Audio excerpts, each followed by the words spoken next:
5800 Blackwell. Send to Central Pacific. Out there? Yes, clear. We're loud and clear. Pacific. 4423 live, look at the mobile station. Command cut. C7? Yes, ma'am. We'll be clear, and 233 will be clear on the N4 E. Edward, and so we'll both be at 50. It started like any other morning in the city. The heat was already pressing through the blinds when I woke up. The same soft hum of the ceiling fan above my bed, trying to keep pace with the humidity. Miami never really sleeps. It just changes tempo. Mornings belong to the quiet few who still think they can beat the heat, the rush, and whatever this city decides to throw at them. I made coffee the same way I always did. 1 spoon too much, bitter but strong enough to keep me upright. The radio on my kitchen counter crackled faintly as I flipped through the frequencies, half listening to the news while checking the early reports from the comms grid. Everything looked stable. Signal integrity, bandwidth flow, all green. By the time I got to the facility, a low, windowless building sitting near the bay, the sun was already glaring off the water. From the outside, it looked like any other telecom relay station. Inside, it was a labyrinth of cables, servers, and cold fluorescent light. I've worked there for almost 8 years, maintaining regional comms infrastructure, satellite relays, backup transmissions, and the old analog systems that refuse to die. The place feels like a forgotten limb of civilization, humming quietly in the background while everyone else stares at their phones. But today felt different, not in any measurable way. The readings were all fine, the air conditioning still humming, the smell of burnt dust from overheated servers still familiar. Yet, there was something underneath it, something quiet. Maybe it was the silence on a few emergency channels, the kind of silence that doesn't come from malfunction, but from people who stopped talking. A few colleagues mentioned strange satellite pings early that morning. Foreign signals bouncing off U.S. military frequencies, short bursts, encrypted, and gone in seconds. We brushed it off as interference. Still, I logged them manually. Something about them felt deliberate. As the day went on, the air grew heavier. Outside, the city shimmered under the kind of heat that makes everything look like it's vibrating. The harbor cranes stood still.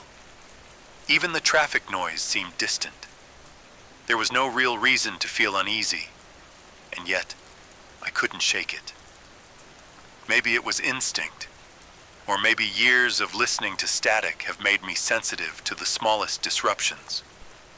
Somewhere between the constant hum of equipment and the faint flicker of the status lights, I caught myself staring at the signal monitor longer than usual, waiting for something, anything, to happen. It was still morning, but something in the air said it wouldn't stay that way for long.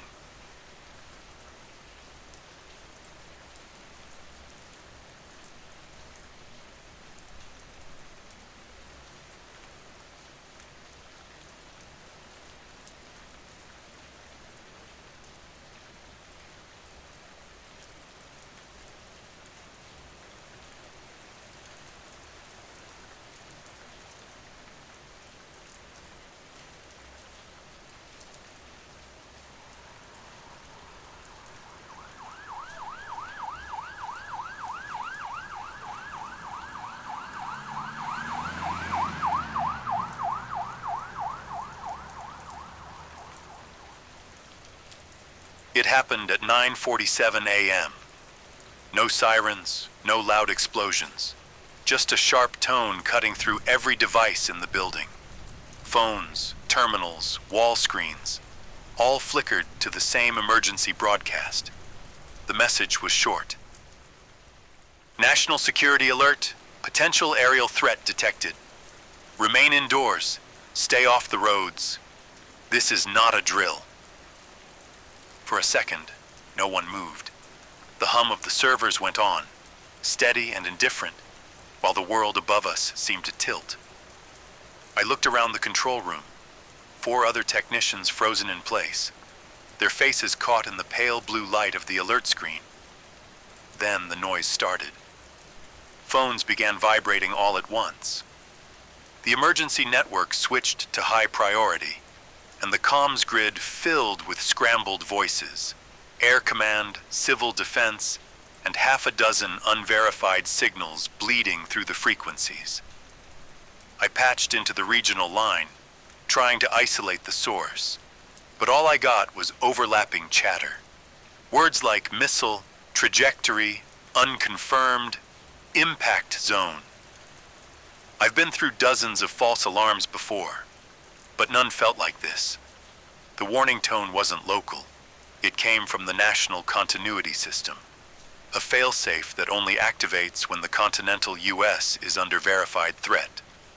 And this time, it didn't shut off. Outside the windowless walls, Miami was still glowing under the same heavy sunlight, but the sounds had changed. Traffic faded. Somewhere, distant sirens began to wail, hesitant at first, then multiplying, a spreading ripple of panic. My terminal flashed again. DEFCON 2, threat level elevated. I'd never seen that outside of old training drills. Then came the confirmation. NORAD detected multiple unidentified aerial objects over the North Atlantic, possible long-range strike systems. All civilian flights were grounded. The East Coast Command went dark on one frequency, then another. It wasn't a test. Within minutes, the emergency broadcast replaced every TV and radio signal. A cold voice read from a script. This is the United States Emergency Alert System. An incoming aerial threat has been detected. All citizens are advised to seek immediate shelter. Further instructions will follow. That was the moment it sank in. Not just for me, but for everyone staring into those glowing screens, realizing that the line between routine and ruin had vanished in the span of a single message. In the comms room, the static grew louder. Everywhere else, the world held its breath.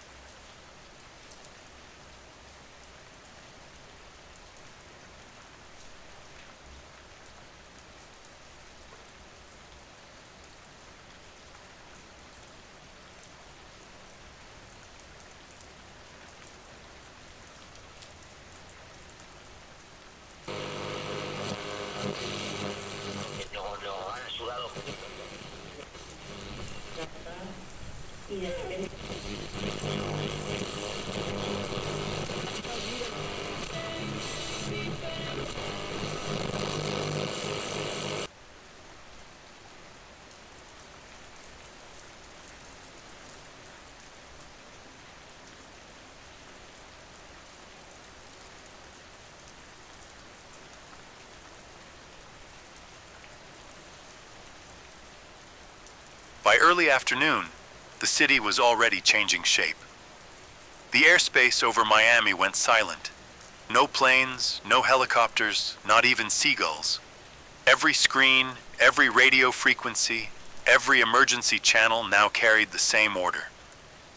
All citizens are to proceed immediately to the nearest designated underground shelter. Bring essential items only. Follow the instructions of emergency personnel. This is not a drill.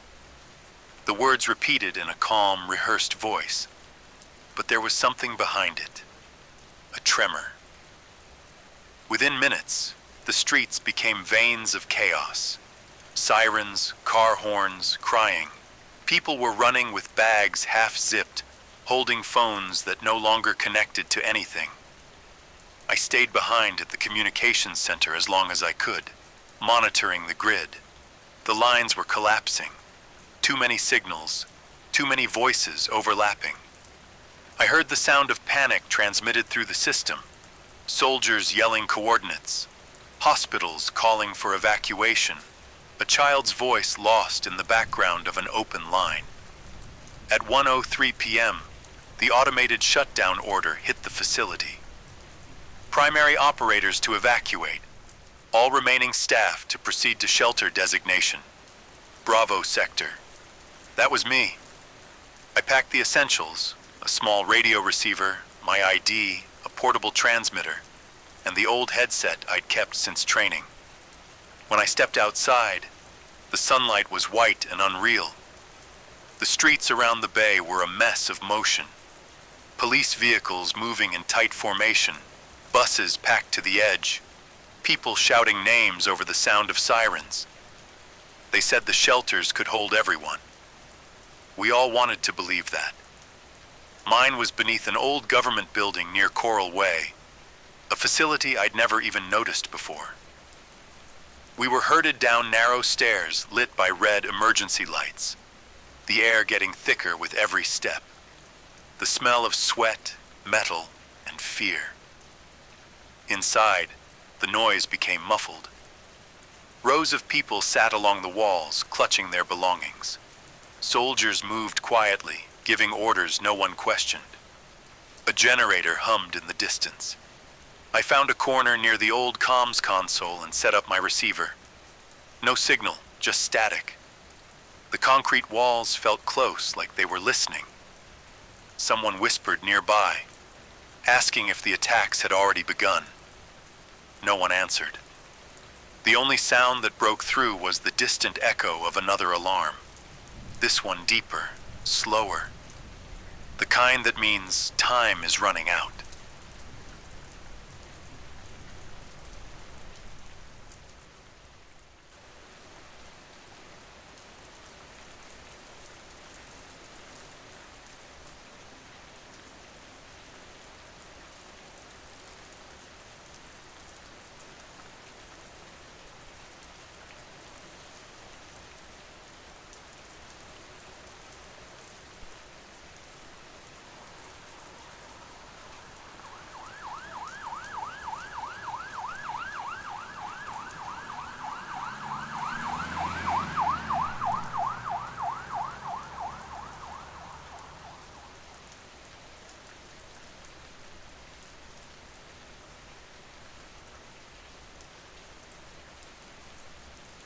Time doesn't move the same way underground.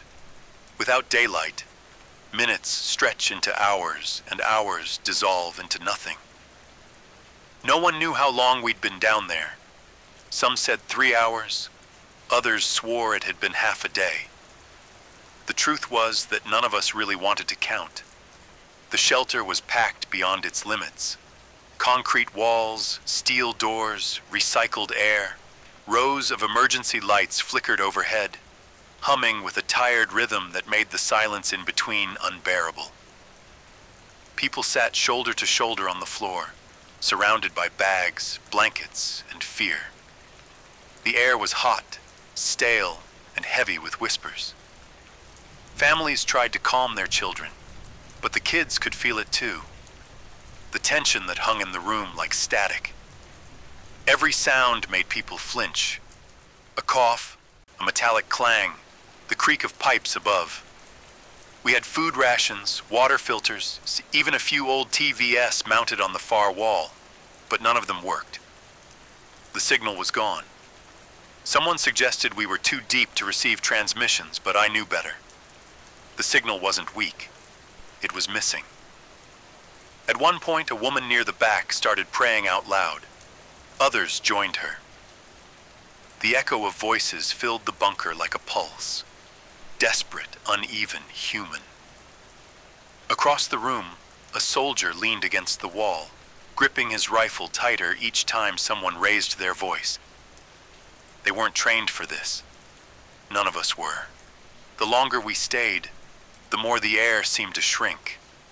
People argued about space, about food, about news that didn't exist. One man swore he'd seen explosions from the highway before they sealed the doors. Another insisted it was all an exercise, that we'd be out by evening. Everyone needed to believe something. I sat near the old console, trying to tune into anything beyond the static. The headset buzzed with empty noise. frequencies overlapping like a storm with no thunder. Every few minutes, I'd catch a fragment, a single distorted word, a faint tone, but nothing stayed long enough to make sense of it. Then the generator flickered. The lights dimmed, and for 5 long seconds, everything went dark. No one spoke. You could hear hundreds of people holding their breath at once. When the lights came back, the air changed. That's when I realized fear doesn't explode. It spreads quietly, like smoke, filling every corner until there's no room left to breathe. And in that moment, surrounded by strangers beneath layers of concrete, I understood something simple and terrifying. We were safe from the outside world, but trapped with everything it had left behind.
The bunker vibrated softly at first, a low hum that seemed normal until it wasn't. Then came the sirens, long, piercing, insistent. They filled the air with a sense of inevitability. Over the intercom, a calm but firm voice repeated the order. All personnel, remain in shelter. This is not a drill. Brace for impact. A cold tension settled over us. Conversations died. Phones were silenced. Every face turned toward the steel walls, every ear straining to hear something, anything, above the hum. I pressed my hand against the cold concrete beside me, feeling the vibrations growing stronger. My breath tightened. Then it began. At first, a deep, resonating boom rolled through the earth. The sound wasn't distant. It was inside me, inside the bunker, shaking the very air. A sharp flash of light burst through cracks in my mind before the bunker was filled with a blinding, roaring force. The ground beneath trembled violently, steel groaning under pressure. Dust and debris rained from the ceiling as the shock wave swept through, carrying with it a heat that seemed to pierce the walls themselves. Some screamed. Others clutched their loved ones. I pressed myself flat against the wall, covering my ears, fighting the ringing in them. The air was thick now, charged with something acrid, metallic, impossible to name. Phones and radios crackled with static, then went dead. Outside, a muffled, monstrous sound rolled over us, a mixture of explosion, wind, and destruction. Through the chaos, the voice over the intercom came again. All personnel remain sheltered. Impact confirmed. Additional hostile trajectories detected. Brace yourselves. Another impact followed. Sudden, violent, a hammer against the earth. The ground jolted so sharply that cots slid, supplies tumbled, and people cried out. The bunker groaned under the strain, every wall seeming to shiver. Somewhere far above, the world itself was breaking apart. In the silence that followed, breathing became the loudest sound. Faces were pale, eyes wide with disbelief. Whispers turned to prayers. The air smelled of ozone and dust, sharp and heavy. My mind raced. Images of my family, of Miami above ground, flashed like film. Skyscrapers glowing with fire, smoke curling into the sky. streets reduced to chaos. Somewhere in the distance, I thought I heard another blast, muffled yet terrifyingly close. The thought that this might not be over yet tightened the knot in my chest. The air felt heavier, filled with the knowledge that nothing would be the same again. We stayed pressed against the walls, silent but aware of the world above, a world that had been forever altered. The impact was not just physical. It was a rupture in reality itself, a moment after which everything would belong to before and after. And this, the deafening silence that followed, was the beginning of after.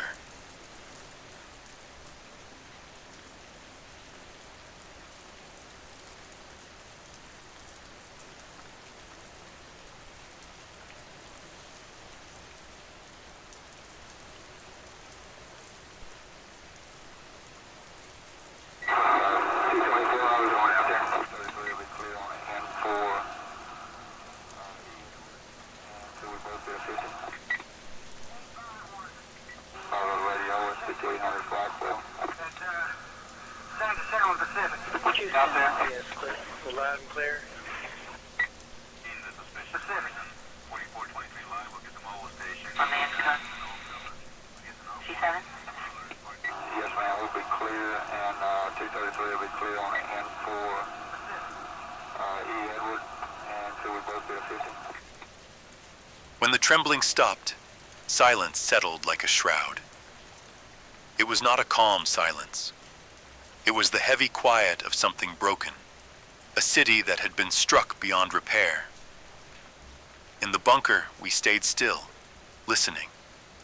The air was thick, heavy with dust, heat, and an acrid metallic smell that clung to everything. Above us, I imagined Miami in flames. The sky must have been painted with fire, clouds torn apart by shock waves, the skyline shattered. I could almost hear the echoes, the groan of collapsing steel, the shatter of glass, the roar of something too vast to name. But down here, there was only silence. People shifted uneasily. Some prayed quietly.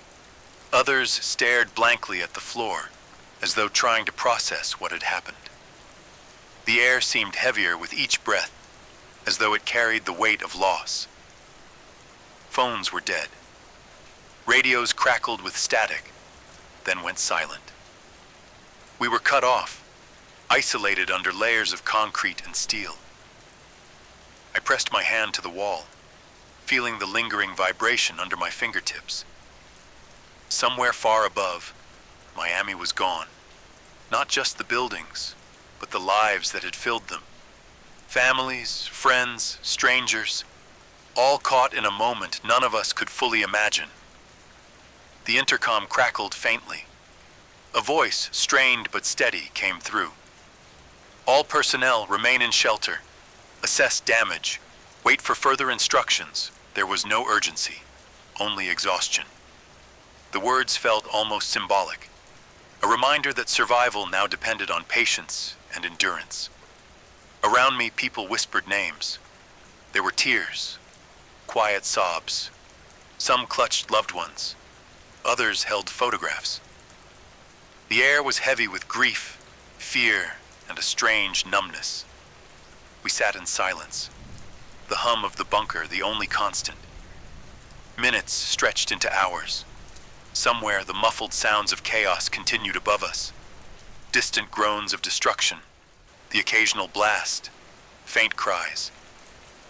The world outside had changed forever. The world we knew no longer existed. For me, the reality settled deep in my chest. Survival was no longer enough. We needed to endure, to understand what had happened, to hold on. And somewhere inside, beneath fear, there was the first flicker of resolve. Because the storm was not over. It had only just begun.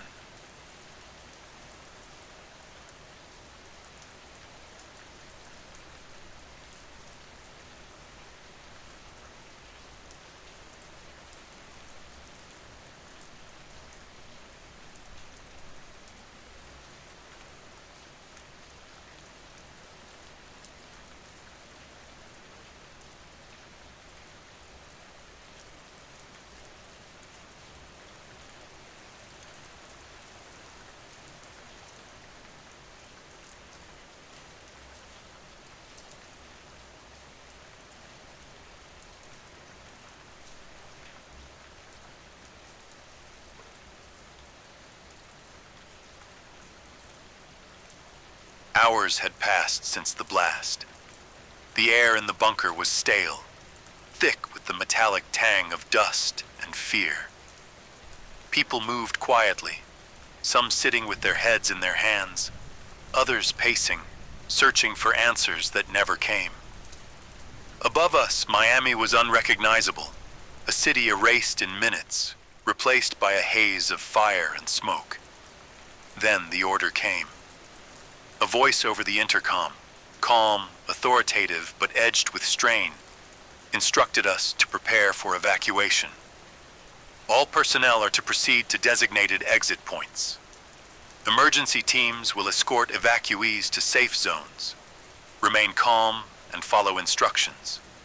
A wave of motion rippled through the shelter. People gathered their belongings where they could, clutching backpacks, family photos, and anything precious.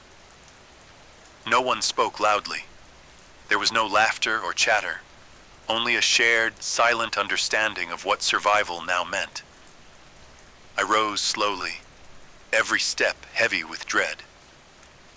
My colleagues followed, forming a line behind the officers guiding us.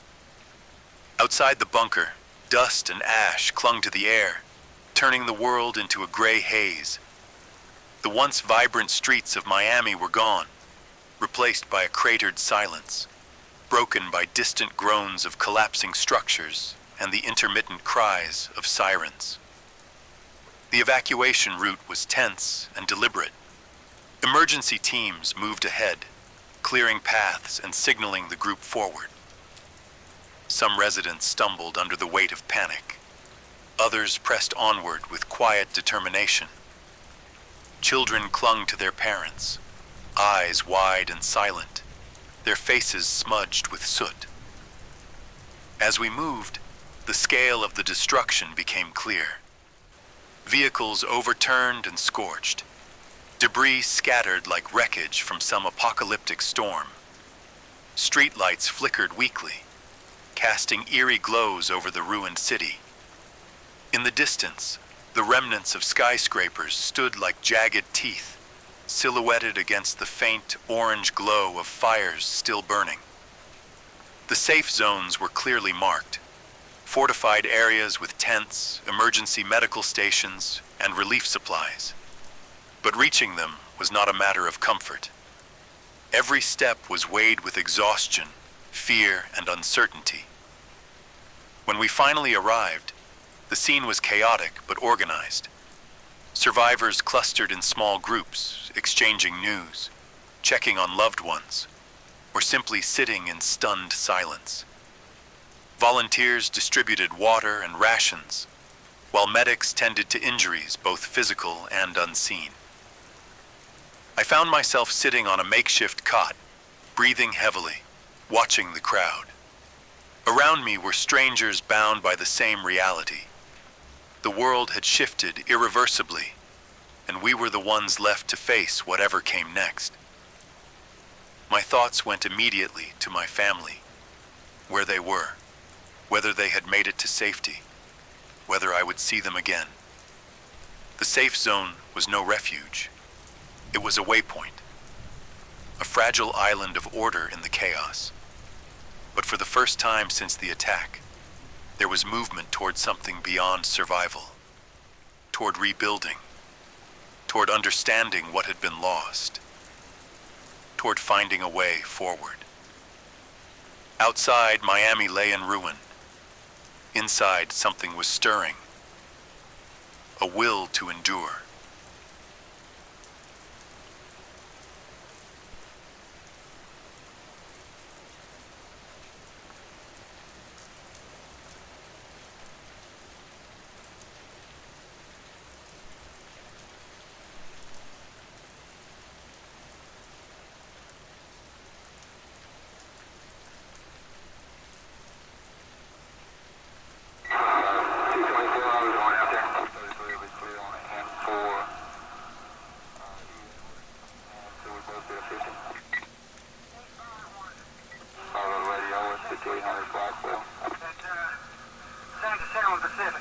Out there. Yes, clear. We're loud and clear. Pacific. 4423 live. On the intercom. C7? Yes, ma'am, we'll be clear, and 233 will be clear on the end for E. Edward, and so we'll both be at 50. The safe zone was a strange, fragile world of its own. Beneath the heavy canopy of temporary shelters, the air was thick with dust, murmurs, and the scent of burnt debris. People moved cautiously between makeshift tents, clutching bags, water bottles, scraps of food. Some huddled in silence, others exchanged hurried words, but all shared a common weight: the unshakable knowledge that life above had changed forever. I drifted among them, scanning faces, searching for the familiar. My heart ached every time I thought I saw her, my wife, my children, only to realize it was someone else. Each fleeting moment of hope turned into a tightening of fear. Whispers passed through the crowd. "There's a perimeter now. No one leaves without clearance," someone said, voice low and hurried. Others nodded, some muttered prayers, others stared blankly at the ground. I clenched my fists. I couldn't wait. I had to find them. Moving quietly toward the edge of the safe zone, I kept low, blending into the restless crowd. Guards patrolled the perimeter with stern expressions, rifles slung across their shoulders, eyes scanning for anyone attempting to slip away. My pulse thundered in my ears as I edged closer to an opening between barricades. A gap I hoped would lead me outside. I slipped through. For a moment, the noise of the safe zone faded. Outside, the air was heavy with dust and ash. The city was a scarred silhouette against a dull gray sky. Fires smoldered in the distance, and the faint groan of collapsed structures echoed across broken streets. My boots crunched over glass and concrete as I moved deeper into the ruins, calling softly, "Sarah, kids." But my voice was swallowed by the wind. Every street was a maze of debris. Shadows moved in the corners of my vision. People scavenging, others fleeing. I darted from cover to cover, my senses sharp, every step driven by desperation. But with every turn, the city felt emptier, colder, as if it had swallowed the world whole. Hours passed. My legs burned. Hunger gnawed at me. I found scraps, an abandoned bottle of water, some stale bread, but no sign of them. No footprints, no cries, no sign of life I recognized. Eventually, I was stopped by a squad of guards. They formed a barrier between me and the streets beyond, their expressions unreadable. One of them barked, "No one leaves." "This is for your safety," I pleaded, tried to explain, but they shook their heads. The gates closed. The safe zone swallowed me back inside, leaving behind the shattered city and my unanswered search. Inside, silence weighed heavier than ever. Faces around me were drawn tight with exhaustion and fear, some resigned, others quietly furious. I sank onto the cold ground, chest heaving, staring at the barricades that had trapped us all. My heart ached not just for survival, but for something lost. For my family, for the life I might never find again. And somewhere in the depths of that safe zone, I made a vow. I would not give up. I would find them, no matter the cost.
safe zone had grown strangely quiet, as if the weight of the world had pressed itself into the air. Conversations were hushed. Children clung to their parents, clutching blankets and bottles of water. Faces were drawn with exhaustion, fear, and uncertainty. I sat against the wall, still catching my breath after the failed attempt to leave, every muscle aching, my thoughts consumed by my family. Then the sound came, a low hum, followed by a surge of static across every radio channel, every monitor, every emergency receiver. The makeshift loudspeakers crackled before the voice filled the zone, steady yet heavy with urgency. "My fellow Americans," the president began, his tone grave. The broadcast echoed across the shelters, carried by devices patched together by desperation. His words were deliberate, each one weighted with the knowledge of a nation in crisis. Today, we stand in the shadow of devastation. Our cities have been tested, our people have been tested, and yet, our resolve remains unbroken. The recent attacks on Miami, along with other strategic centers, mark a new chapter in global conflict. We face an enemy willing to bring destruction without warning. He paused, the silence between sentences almost palpable. Around me, people stopped what they were doing, turning toward every speaker, every glowing screen. The quiet was filled with tension, as if the whole safe zone were holding its breath. Our nation is under siege, but we have a plan. Emergency protocols are in place, and protective zones will be enforced until the threat is neutralized. Our military and civil defense forces are engaged in operations to ensure our survival. This is a moment for unity, vigilance, and courage. The president's voice hardened. We must act together. Maintain order, follow instructions, check on each other. We will rebuild, and we will protect our families. We will not falter. The broadcast continued with instructions for evacuees, designated shelter locations, ration distribution points, and warnings of restricted movement until further notice. Every word was measured, but beneath it lay a firm resolve, the voice of a nation fighting to survive. When the message ended, the silence returned, but it was different now. There was a shift in the air, in the faces around me. Some sat with bowed heads, clutching loved ones tighter. Others clenched their fists, as if steeling themselves for what was to come. A quiet determination began to spread. I stood slowly, brushing dust from my clothes. My failed escape attempt still burned inside me. The president's words had stirred something deeper, a need to act, to push beyond the barricades, to find my family no matter the danger. Around me, people began moving again, preparing for the next phase of survival. I glanced at the guards patrolling the perimeter, their eyes sharp. Somewhere beyond those barricades, my wife and children waited, and I knew I would find them, even if it meant breaking every rule.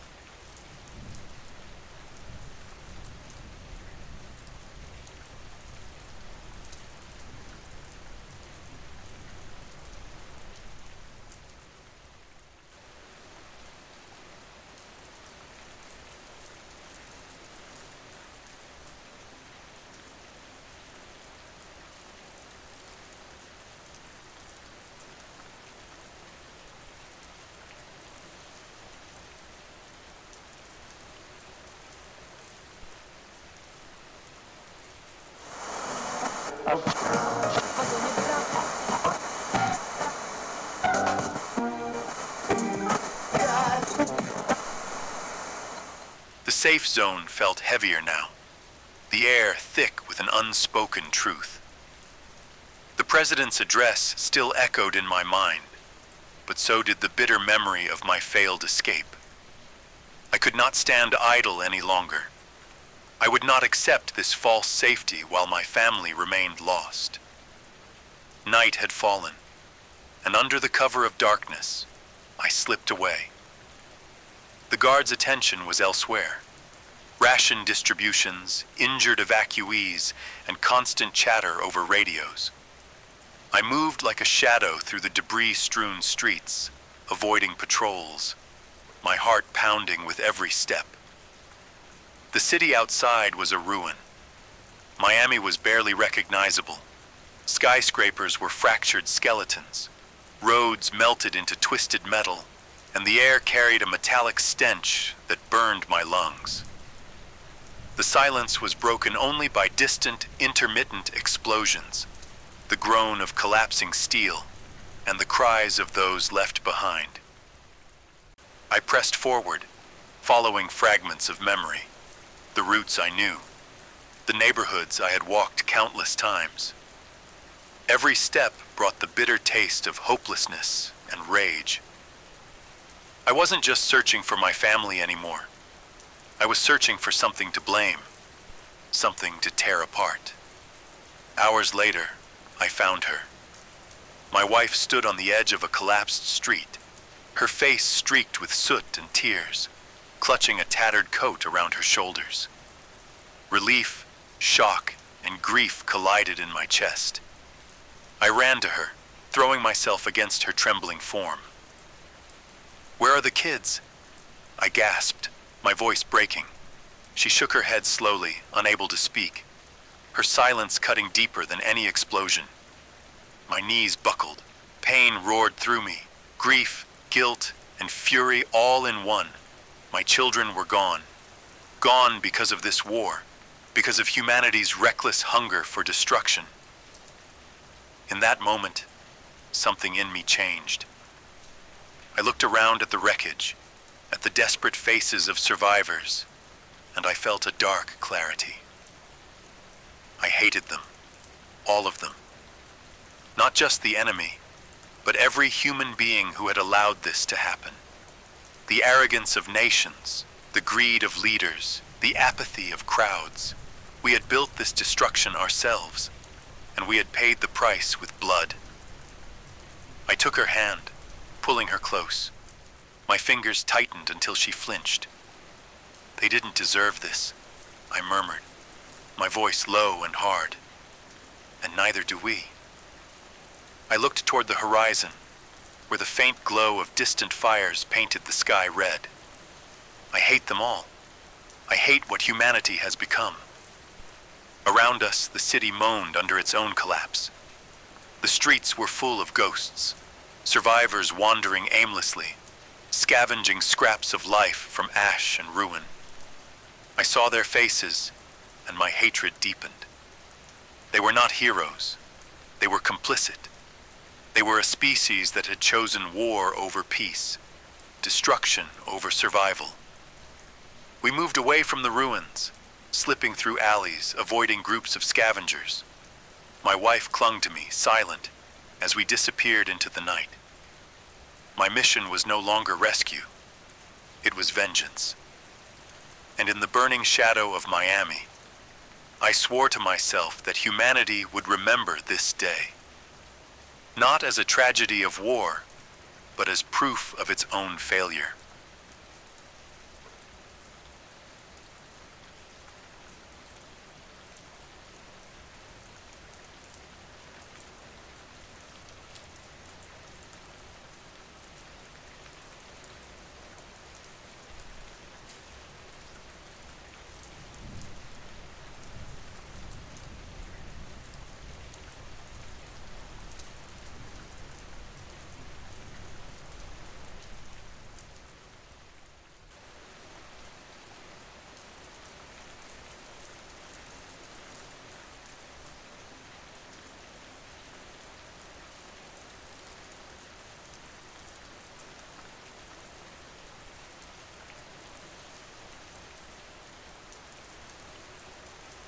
The ruins of Miami stretched before me like the open wound of the world.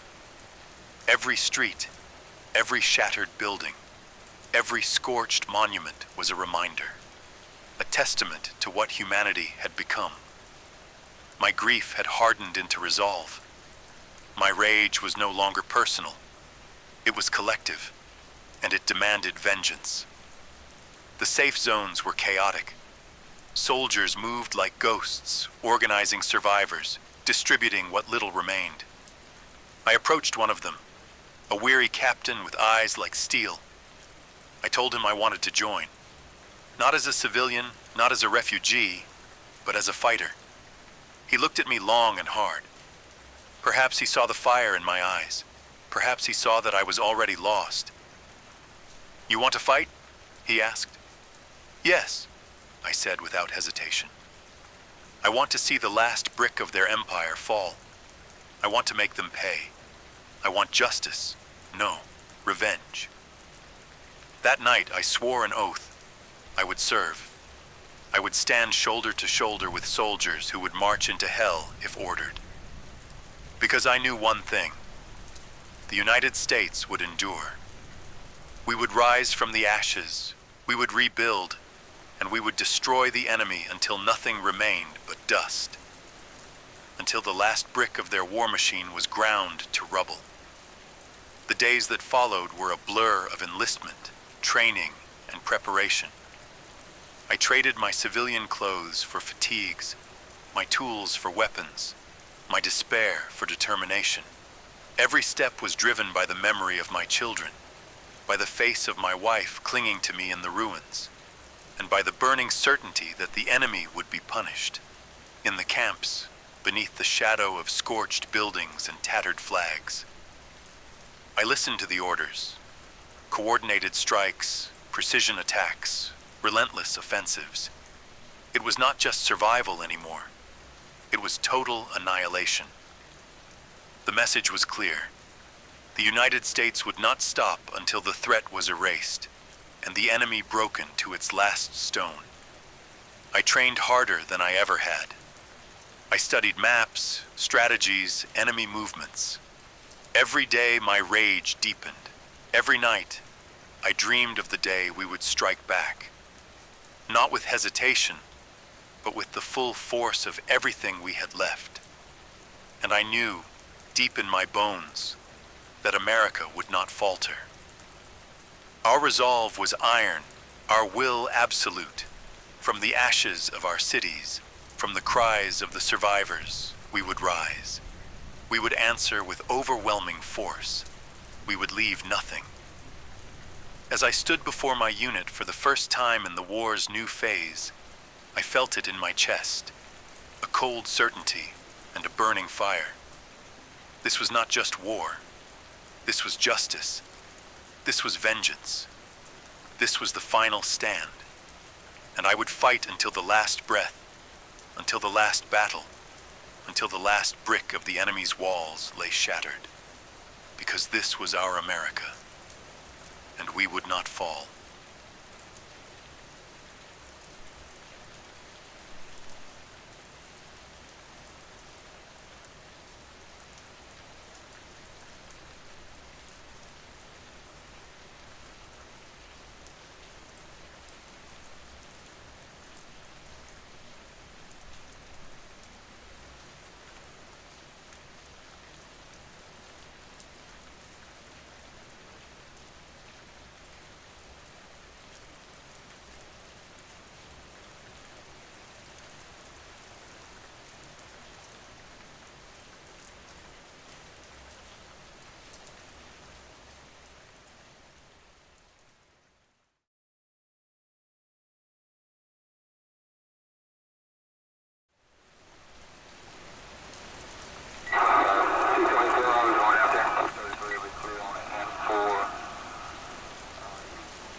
Out there? Yes, clear.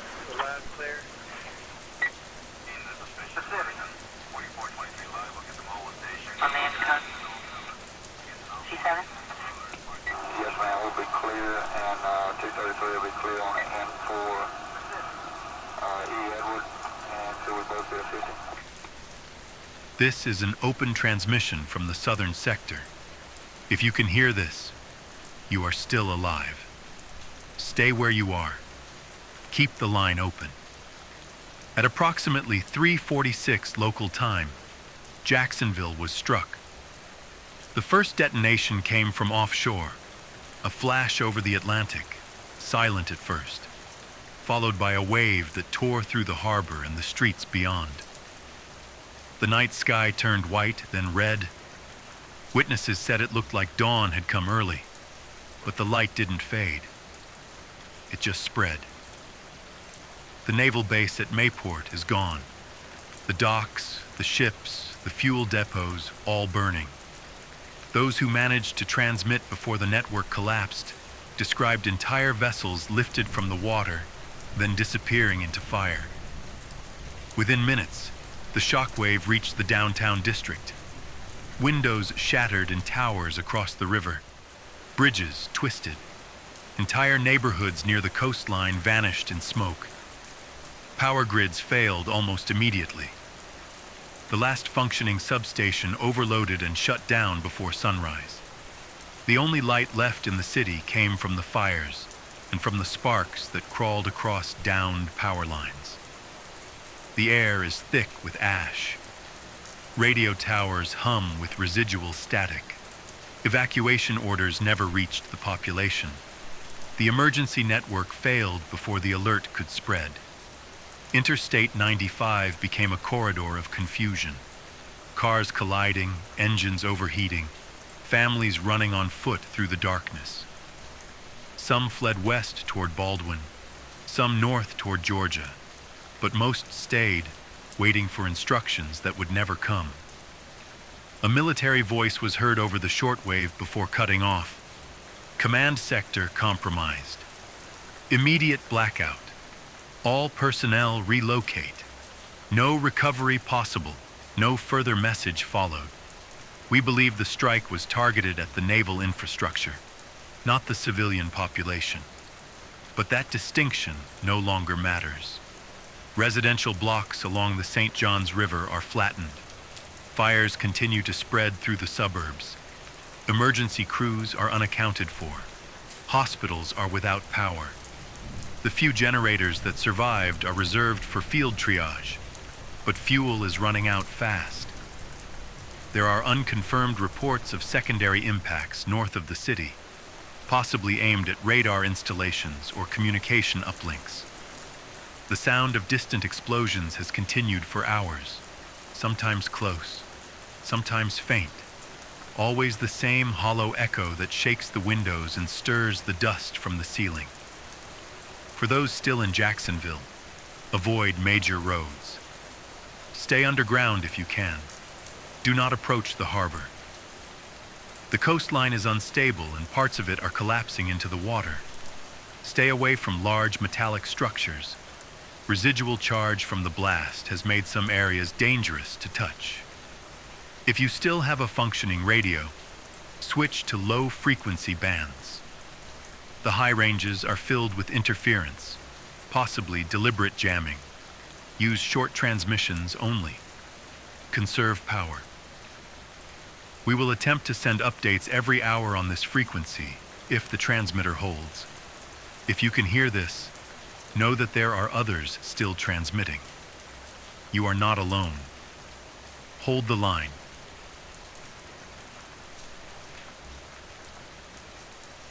Transmission continues. Time of origin uncertain. Signal strength moderate. Roughly 20 minutes after the Jacksonville strike, Tampa went dark. The first reports came through fragmented military channels, scattered coordinates, confused voices, overlapping emergency codes. Then, a sudden cut. Silence followed for nearly 5 minutes before local relays began to fail one by one. At 4:07, the sky above the bay erupted. Witnesses described a pillar of light that climbed straight into the clouds, followed by a wave that rolled across the water. The impact was so intense, it flipped small boats in the marina and shattered glass towers downtown. People said it felt like the air itself folded inward before exploding outward again. The first detonation struck somewhere near the coastline, but the second was inland, centered around MacDill Air Force Base. That was the moment Central Command vanished. Every major communications uplink tied to CENTCOM and SOCOM went offline within seconds. The data cables leading into the base glowed white-hot before melting completely. A coordinated decapitation strike, precise, timed, and devastating. Local transmissions confirm multiple secondary fires throughout South Tampa. The shockwave traveled along the bay, pushing a wall of water into the neighborhoods that still stood. Highways are flooded, bridges unstable. The Howard Franklin may have collapsed entirely. No one has been able to confirm. The evacuation system failed almost immediately. Traffic cameras captured the first few minutes of chaos before losing power. Cars packed every lane of Interstate 75 and the Selman Expressway, going nowhere. People abandoned their vehicles, moving on foot with nothing but flashlights and what they could carry. A few emergency responders tried to direct them inland, but their radios cut out mid-sentence. The air near the bay is toxic. Thick smoke mixed with vaporized salt water and fuel covers the coastline. Those who tried to breathe without filters collapsed within minutes. Chemical burns reported as far as Brandon. Residents are advised to stay inside sealed structures if possible. Avoid exposure to open air until rainfall dissipates the contaminants. Military chatter captured before the blackout repeated a single command: protect command integrity. Destroy remaining equipment. No transmissions after confirmation. It's unclear who issued it. The voice was distorted, recorded through static, but the intent was clear. Whatever intelligence or control systems existed at MacDill were not to be recovered. By sunrise, the entire Bay Area was without power. Emergency generators have likely run dry. Hospitals are operating in silence without communication. Refugee groups from the coast are moving inland, some reaching as far as Lakeland. Reports of looting and fires spread faster than the authorities can respond, if any remain to respond at all. From here, the glow of the bay is still visible beyond the horizon, a dull red that doesn't fade. The sound of distant detonations continues, faint but steady, echoing through the clouds. No aircraft seen since the strike, no sirens, no official message. Tampa is no longer a command city. It is a scar on the map. If you are within range, move north or east. Stay clear of the bay. Avoid contact with the water. Avoid the smoke. And if you can still hear this transmission, you are among the last. Stay silent. Stay alive.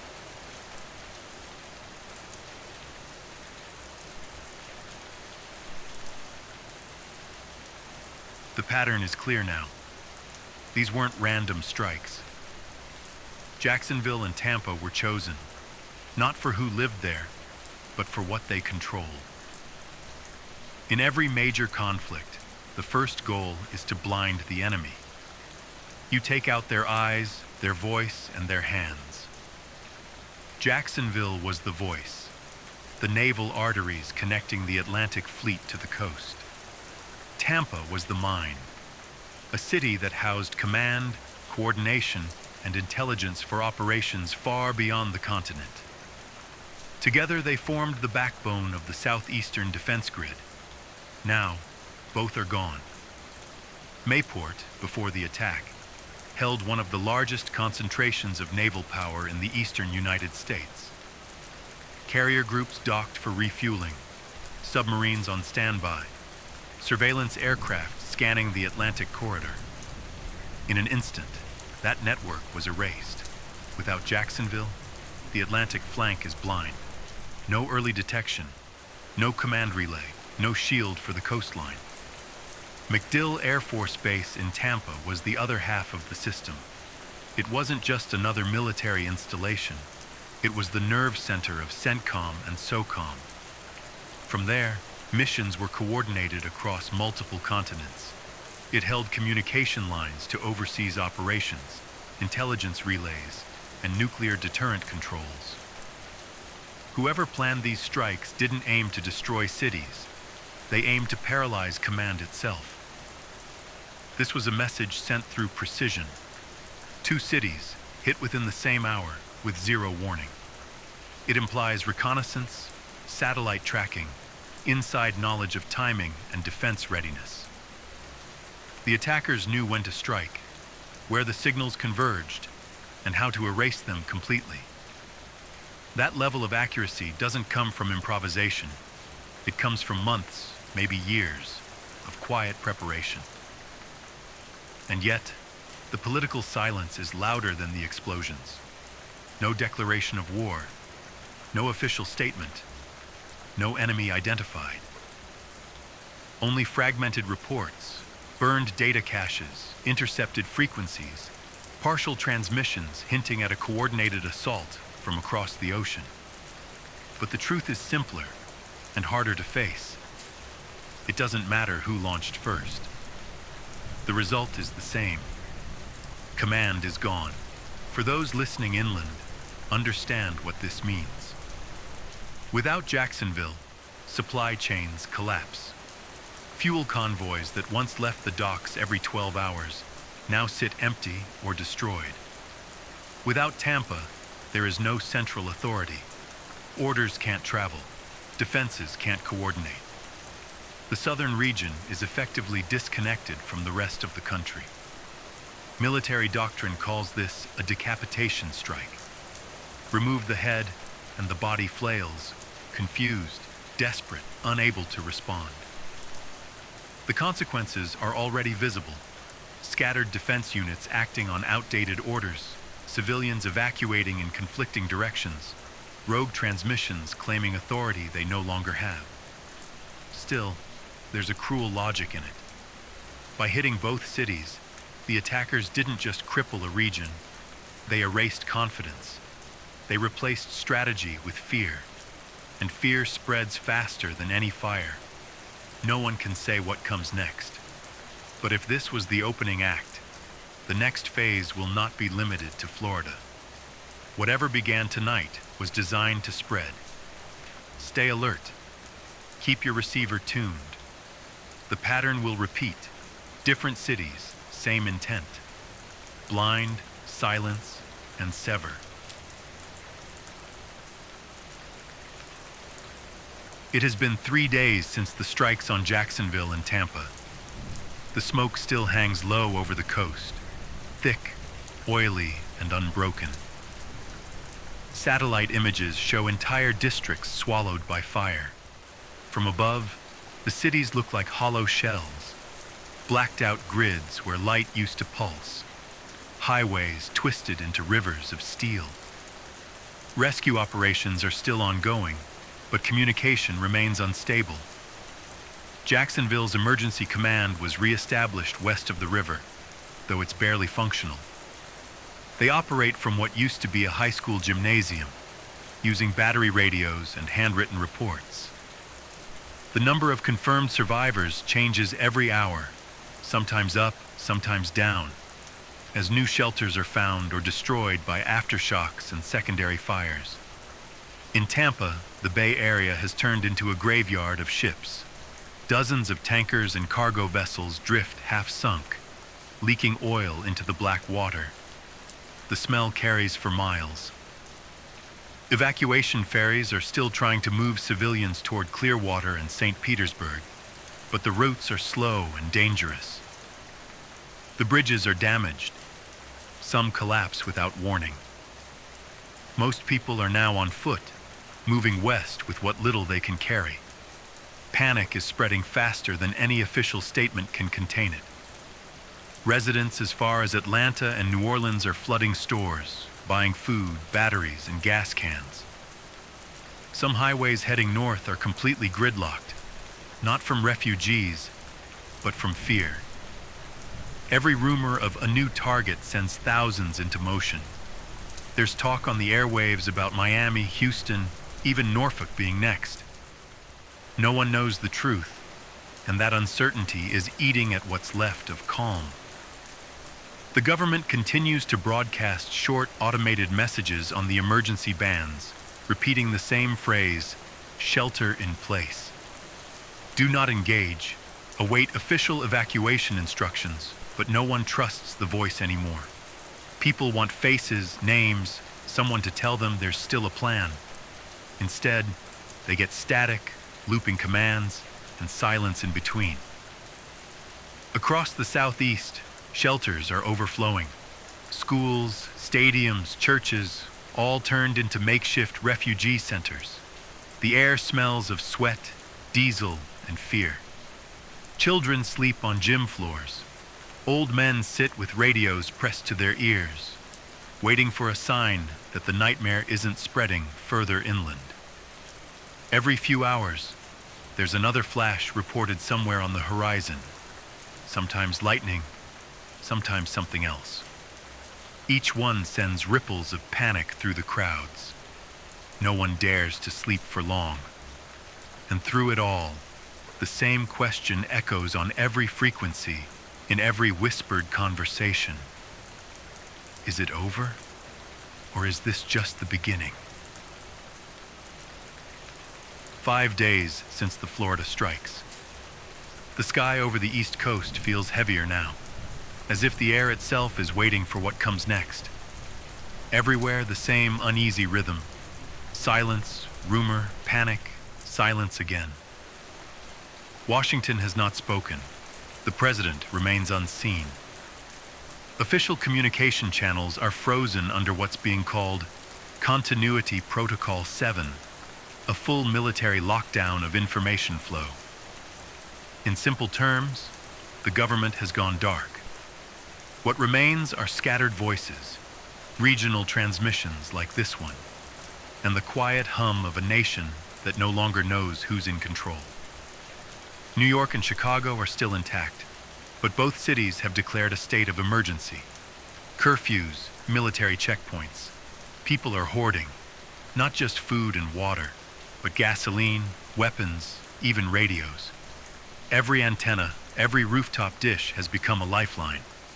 There are no verified reports of additional strikes, yet fear alone has reshaped daily life. Subways run half empty. Streetlights flicker in neighborhoods where no one dares to step outside. The panic spreads fastest online, or what's left of it. The major social platforms went offline last night. Now there's only the dark web chatter, fragmented voice recordings, and amateur operators trying to decode encrypted military bands. Some claim to have intercepted distress calls from the Atlantic Fleet. Others swear they heard a countdown, a single voice repeating coordinates off the Carolina coast. Nothing has been verified, but that no longer matters. People believe what fills the silence. In the heartland, cities like Dallas and Nashville are seeing surges of displaced people from Florida and Georgia. Entire families living out of cars, lining up for food rations guarded by soldiers who look just as frightened as everyone else. Small towns are turning away refugees, not out of cruelty, but fear. Fear of what they might bring, of what might be following them. The radio frequencies are cluttered with prayers, arguments, coded military chatter, and sometimes just crying. A kind of sound that tells you everything words can't. Some say the next strike won't be nuclear. They talk about EMPS, orbital weapons, or worse, something we haven't seen before. No one knows what's real anymore, only that every hour without an official voice feels like a warning. Above it all, satellites continue their silent orbit, reflecting the fires below. From space, the U.S. must look fractured. 2 cities erased, millions on the move, and a government sealed behind static. If this silence continues much longer, it won't just be panic we're fighting. It will be disbelief, the quiet collapse of trust that holds a nation together. 7 days have passed since the initial strikes on Jacksonville and Tampa. The southeast is a landscape of smoke, silence, and shattered steel. From the air, the pattern of devastation is obvious. Highways jammed with fleeing citizens, towns abandoned, and strategic points left unguarded. The military has begun limited mobilization. Convoys of armored vehicles move cautiously north and west, escorting humanitarian aid and securing perimeters around key infrastructure. Soldiers speak in clipped tones over radios, their voices betraying tension as much as discipline. Orders are fragmented. Some units operate under direct command, others under autonomous protocols, left to make decisions without coordination. Reports from the field indicate several no-man's zones, areas so heavily damaged or threatened that even the military avoids entry. Highways collapse into debris. Bridges are unusable. Entire stretches of coast are left to burn.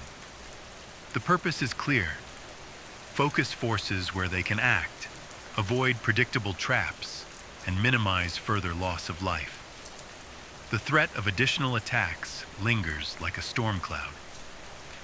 In Atlanta, emergency networks report sightings of unidentified aircraft over the horizon, though confirmation is impossible. Radar operators describe strange blips moving at speeds no conventional aircraft should achieve. Across Alabama, Georgia, and the Carolinas, civilians listen to shortwave radios, repeating coordinates, warnings, and rumors. Every flash in the sky is assumed to be the next target. Fear has become a constant companion. Within the military, the strategy is a delicate balance. Officers speak quietly about retaliatory measures. There will be a response, one senior commander stated over a secure channel, but it must be precise. Any misstep and we risk escalation beyond control. Rumors spread of special operations units already deployed offshore, waiting for targets that may or may not appear. Civilians report sudden flashes in the Gulf of Mexico at night, boats cutting through fog and waves under searchlights. Patrols or something more? No one can tell. Meanwhile, in Jacksonville and Tampa, survival is the priority. Generators hum in makeshift shelters. Children run barefoot over burned streets, carrying whatever they can salvage. Water is rationed. Food is distributed by small groups who maintain silence for safety. Every day is a negotiation with the environment. Smoke, fire, unstable structures, and the unknown threat of another strike.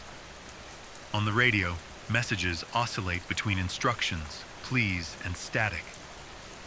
Medical aid requested at the South Bridge. Evacuate west if possible. Unknown aircraft spotted over UI-75. Each transmission is repeated, cross-checked, then cut off. The lines are never stable for long, and yet there is motion. A slow, cautious effort to reclaim control. Military convoys, relief units, and volunteers move through the chaos, marking safe routes, establishing temporary command posts, and guiding civilians away from danger. But the fear is pervasive. Every shadow along a ruined highway, every echo in the smoke, feels like the next attack waiting to fall. The Southeast is alive, but only barely.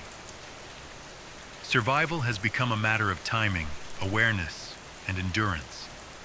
And everyone listening knows the unspoken truth. Nothing about this situation is permanent. The attacks may pause, but the fear will remain, shaping every movement, every decision, and every heartbeat in the days to come.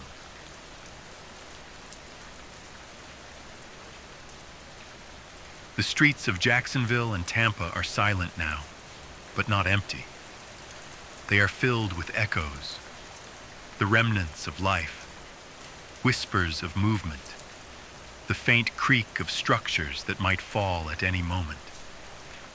In Jacksonville, survivors move cautiously through the ruins.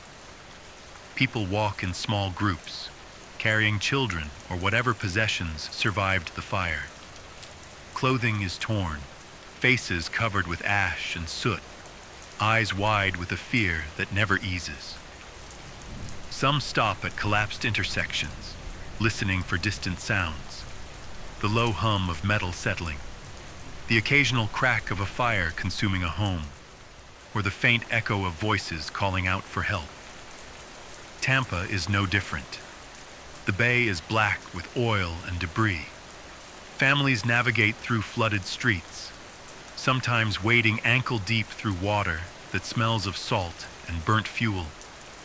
Every step is measured, calculated, because one misstep could mean injury or worse. In shelters, people huddle together on concrete floors, conserving warmth, sharing what little food and water remains. Every cough, every creak, every whisper carries weight. Beyond the immediate destruction, the fear spreads. Across the southeast, even cities untouched by the initial strikes feel it. Atlanta, Orlando, New Orleans, all are on edge. Every car on the road, every flash of light on the horizon, sparks suspicion and panic. Rumors circulate of further strikes. Small towns targeted, airfields destroyed, bridges collapsing. No one knows which are real, which are imagined. But in this state, imagination is enough to send a city into flight. Communication is fractured. Radios, shortwave, and low-band frequencies carry fragmented messages. Some instructions, some cries for help, some warnings.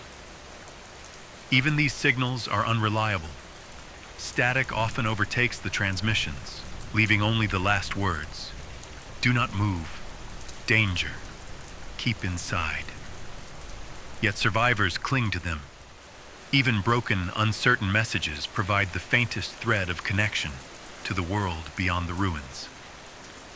In both cities, panic is both immediate and slow burning. Immediate when a fire flares or a roof collapses. Slow burning when the hours stretch and there is no news, no confirmation that help is coming. Children ask questions adults cannot answer. Neighbors glance at each other suspiciously, unsure whom to trust.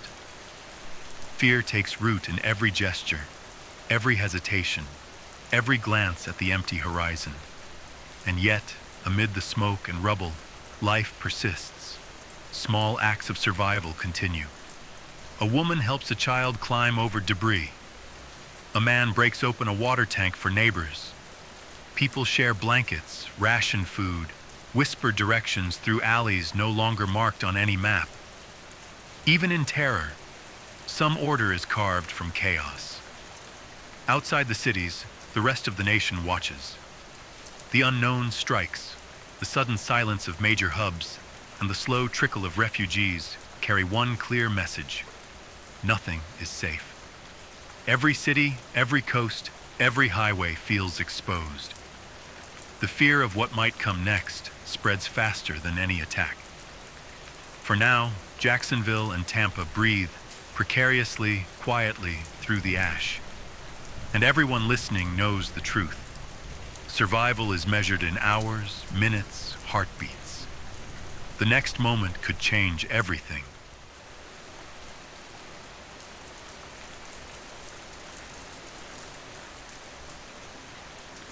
It has been 10 days since the strikes on Jacksonville and Tampa. The country waits in silence, but beneath the quiet, gears are moving. In Washington, military command has re-established limited communication lines, buried deep within hardened facilities. Orders are being transmitted, decisions made in secure, undisclosed locations. The response is deliberate, targeted, measured. Reconnaissance flights began almost immediately after confirmation of the attacks. Satellites scan suspected launch sites. Naval task forces move into strategic positions along the Atlantic and Gulf coasts, and cyber units work non-stop to trace the origin of the strikes. Intelligence reports are fragmented, but patterns suggest a coordinated, high-level operation from a foreign power, precise, calculated, and aimed at crippling command and control infrastructure. The first wave of retaliation is not public. It is surgical. Special operations units have been deployed offshore, standing by for high-value targets. Long-range missile systems are on alert, and air wings are prepared to engage only when clear evidence confirms the location of strategic assets. The goal is not widespread destruction. The goal is to neutralize the threat before it can strike again. Civilian populations are being kept in the dark as much as possible. Information is filtered to avoid panic, but the network is fragile. News reports are limited to safe corridors, emphasizing survival and preparation. Emergency shelters are reinforced, and evacuation routes are being reopened under military supervision. Command posts are now active in inland cities, Atlanta, Birmingham, and Charlotte, coordinating the distribution of aid and the protection of remaining infrastructure. Meanwhile, troops are moving through the southeast, reclaiming sections of highway, bridges, and urban areas. Unexploded ordnance and damaged structures force a cautious advance. Units report the remnants of chaos: abandoned vehicles, blocked streets, and civilians traumatized by the attacks. Every operation is shadowed by the fear of secondary strikes, as the enemy's capacity and intent remain uncertain. Across secure channels, officials repeat one message: precision, restraint, and timing. Retaliation is imminent, but collateral damage must be minimized. Preserve command structure. Protect civilians. At the same time, reconnaissance satellites pick up unusual activity in the suspected launch zones. Military planners discuss options: immediate airstrikes, cyber infiltration, coordinated blockade. Every decision is weighed against the risk of escalation. No one wants another Jacksonville. No one wants another Tampa. Yet even as forces mobilize, fear persists. Civilians continue to evacuate. Rumors of further attacks spread faster than military advisories can counter them.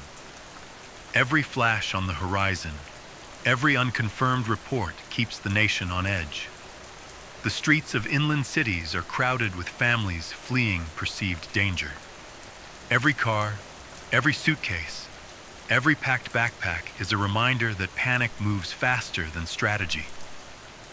Still, amid uncertainty, the first signs of coordinated American response are visible. Command centers are alive. Troops are in motion. The retaliatory framework is in place, waiting for the signal to strike. The nation waits, quiet but alert. The enemy knows the United States will respond, precise, methodical, unrelenting, and in the shadows of smoke and fire, the first steps toward reclaiming control have begun.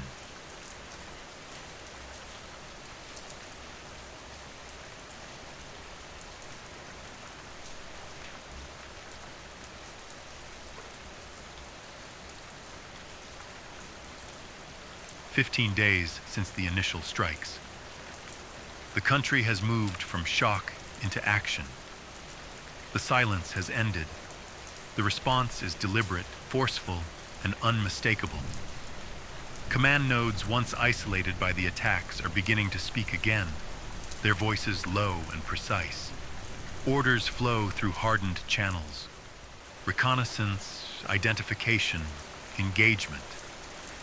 What followed was not a knee-jerk retaliation, but a coordinated campaign, a sequence of surgical actions aimed at dismantling the adversaries to strike and to plan.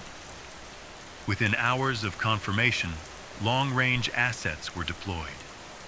Air forces struck confirmed military targets, crippling the communications and logistical hubs used to coordinate the original attacks. Missiles found hardened facilities. Imagery shows rows of infrastructure collapsing into smoke. The effect was immediate. The attackers' network, the web that enabled the initial strikes, began to fray. Special operations units moved undercover, targeting key personnel and sensitive sites identified through painstaking intelligence work. These teams worked in darkness and silence, extracting high-value individuals, disabling command equipment, and recovering data caches that point to wider networks. The precision was clinical: minimize collateral harm, maximize impact on the opponent's decision-making.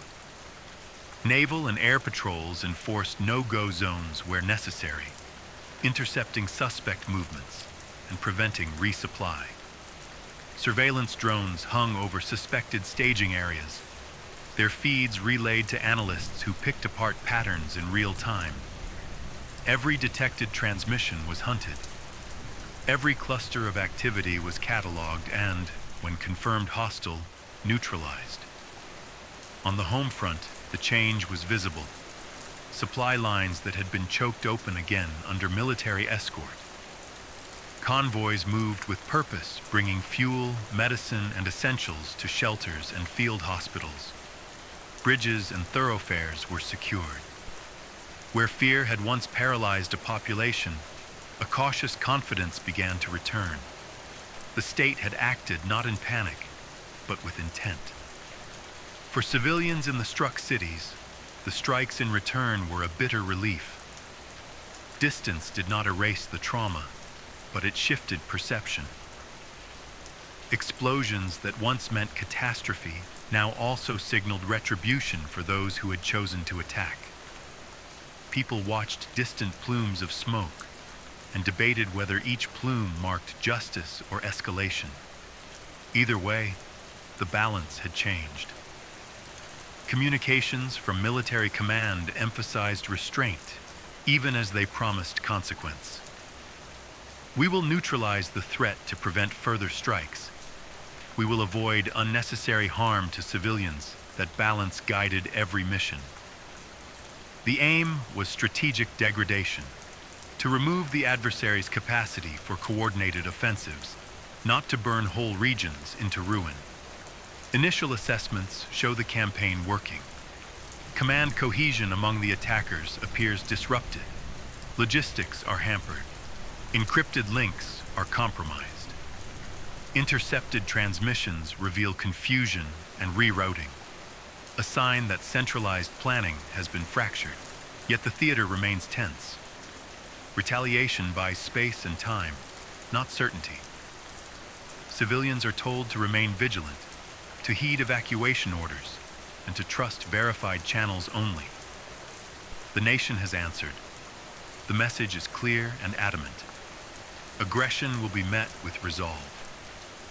The days ahead will determine whether that resolve restores stability or deepens the conflict. But for now, the response is resolute, methodical, and unmistakable.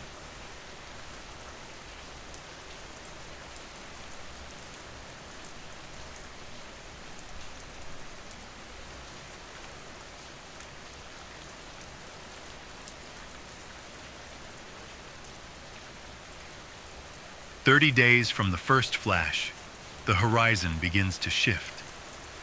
What started as a night of fire has moved into a month of calculated pressure, and now, slowly, an answer has come. The opposition's organized offensive capacity has collapsed, not with parades or proclamations, but with silence. Empty command nets, abandoned staging areas, and a surrender carried on channels that once carried only coded intent. The surrender arrived not as a single moment, but as a collapse of systems. Supply lines failed. Communications that once threaded their forces together fell apart, rendering coordinated action impossible. Under relentless, disciplined pressure, strikes aimed at arteries of command and the precise removal of key nodes, the machinery that made those early attacks possible simply stopped. Where there had been a web, there is now a series of broken wires.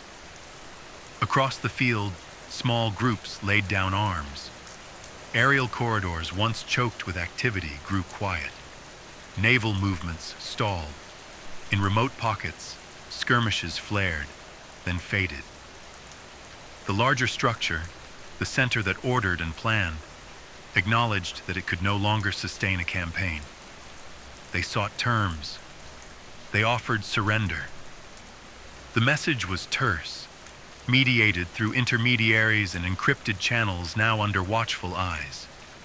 For civilians in Jacksonville and Tampa, for the families who spent nights in basements and gymnasiums, the news arrived in fragments.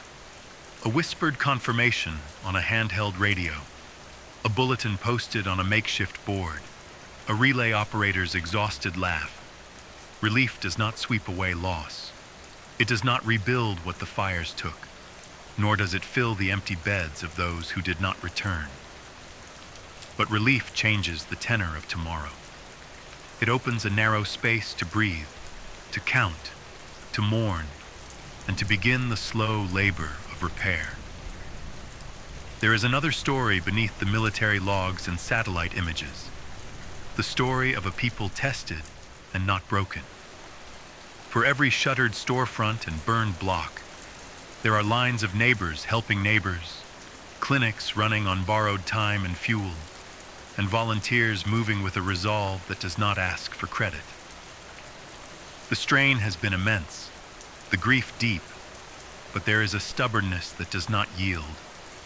Communities organizing cleanups, kitchens forming under open canopies, teachers tutoring children by flashlight. It is a quiet endurance, practical and relentless. Leadership, now visible and speaking plainly, frames the victory with caution. Officials speak of restraint and of rebuilding, but also of memory. The message is unambiguous. Aggression was met and defeated. The nation defended itself. The calculus of any future attack must account for an unmatched will to respond.